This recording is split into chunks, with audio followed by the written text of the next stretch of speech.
Thanks for watching. Please like and subscribe our channel for top trending videos. Firefox's Big Bang update brings you speed and a new look.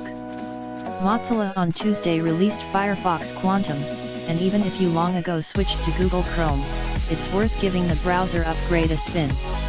Why? First and foremost, version 57 of the open source browser is faster, clocking in at twice the speed of Firefox 52 from March, according to the Speedometer 2.0 benchmark. Mozilla knows Chrome won many of us over with performance, but after months testing it, I can affirm Firefox 57 delivers its promised Big Bang. Second, Firefox has an important role to play if you care about the value of the web as neutral tech territory, a place free of the control Apple and Google exert over our phones and the apps we can run on them. Mozilla's mission is to keep the web open and competitive, and Firefox is how Mozilla works to endow the web with new technology like easier payments, virtual reality, and fast WebAssembly-powered games. Their mission is a good one and does keep pressure up to keep the web open, Gartner analyst David Smith said. He recommended web surfers use multiple modern browsers. Mozilla famously undermined the dominance of Microsoft's Internet Explorer when it launched Firefox 1.0 in 2004. But since that triumph, its fortunes have faded. Google's Chrome is now the most used browser by far, and Mozilla has largely been sidelined when it comes to phones and tablets.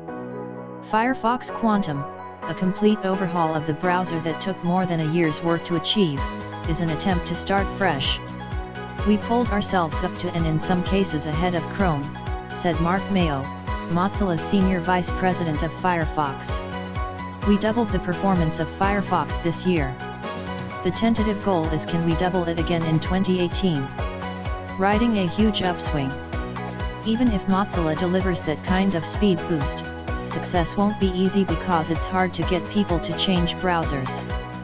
Firefox accounts for 6% of browser usage today compared with 55% for Chrome and 15% for Apple's Safari. Narrowing it just to personal computers, Mozilla's primary focus for the Quantum upgrade, Firefox has 13% to Chrome's 64%. But Mozilla has some grounds for optimism. Usage of Firefox Developer Edition, targeted at web programmers, more than doubled after it was updated to the Firefox 57 version in September. Usage of Firefox Nightly version, a less stable test version, has nearly tripled in a half year. And social media chatter, while far from an infallible predictor, shows a huge upswing in favorable views, Mayo said. It's the biggest jump in sustained upswing in sentiment since I've been here, Mayo, who's been with Mozilla for a half a decade, said. That could translate to better market share, he said, though likely not for a few months.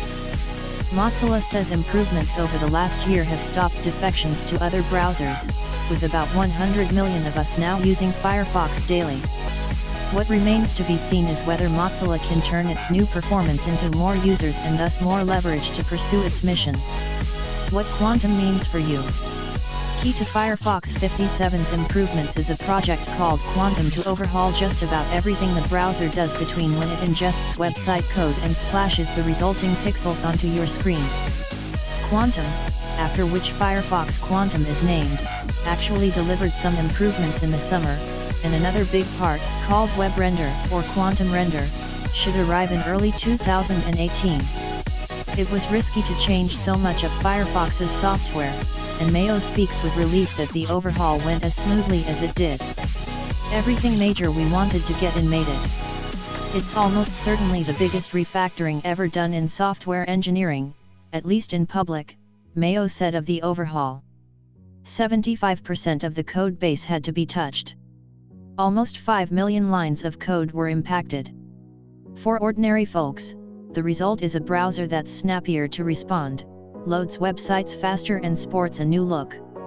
The Photon project sweeps away Firefox's swoopy tabs and replaces them with plain vanilla rectangles that, while not as distinctive, aren't sluggish to draw and handle.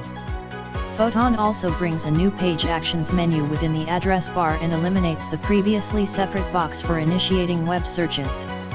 In addition, 3 years after Mozilla announced a deal to use Yahoo's search engine by default in the US when performing searches from Firefox, the non-profit organization said it's gone back to Google in the US and Canada. You'll also see a simplified logo with richer colors, a new tool to take screenshots and share them on the web, and integration with the Pocket bookmarking service Mozilla uses to recommend sites you might be interested in. If you customize Firefox with a lot of extensions, though, you might see problems. Firefox Quantum jettisons the pioneering add-on framework Mozilla introduced 13 years ago in favor of one based on Chrome's extension technology. Most of the top 100 extensions are updated, but some people will suffer, Mayo said. There are some people's workflows that are going to stop working. This is always super painful, he said. One bridge to the future: if you are on that list, try the slower-moving Firefox ESR version, which will support older extensions a bit longer. What lies ahead? The new Firefox also lays the technological foundation for new improvements. The Quantum Render project should arrive in Firefox 59, which just entered testing through the nightly channel. Quantum Render, like the Quantum CSS, aka Stylo, project that arrived in Firefox 57, draws from Mozilla's experimental browser project called Servo. And the new Firefox architecture uncorks bottlenecks so Mozilla can do things like load the parts of websites you want first, after which the ads trickle in at a lower priority, Mayo said. Then there are just lots of little speed boosts on the way, like storing JavaScript programming instructions more cleverly so Facebook loads a tenth of a second faster. What we've shown is you don't need to be one of the frightful 5: Apple, Google, Amazon, Microsoft, and Facebook to build software. People like that story. They want to believe it, Mayo said. At some level, everyone likes the David versus Goliath, little guy versus big guy thing.